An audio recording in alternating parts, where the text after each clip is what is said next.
President Obama is considering naming a banker, William Daley, brother to outgoing Chicago Mayor Richard M. Daley, to a high-level White House post. Now, Daley is JPMorgan Chase executive. He's also former U.S. Commerce Secretary.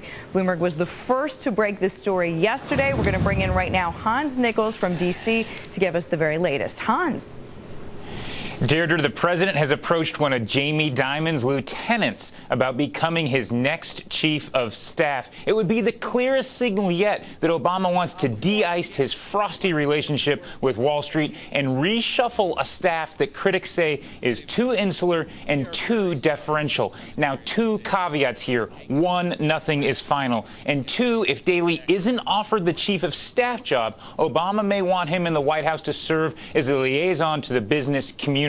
This is all according to two people familiar with the matter. White House officials didn't confirm the story, though they certainly didn't deny it. And Daley himself, who is never shy about returning reporters' phone calls, didn't pick up his cell yesterday. He was in New York City. Now, Daley knows both Washington and Wall Street. As you mentioned, he was Commerce Secretary under Clinton. He's currently JPMorgan's Midwest chairman. He's worked on some of the region's biggest takeovers. Just like when he was in the White House before, he worked on the biggest trade deal of the Clinton administration, NAFTA. Now, he would replace the interim chief of staff, Pete Rouse, who has told White House officials that he's not too keen on sticking around in the job permanently. He's more of a behind-the-scenes guy. Hans, hard not to go back in history. I mean, Rahm Emanuel, of course, leaving. There's a lot of Chicago connections here. More Chicago than D.C.?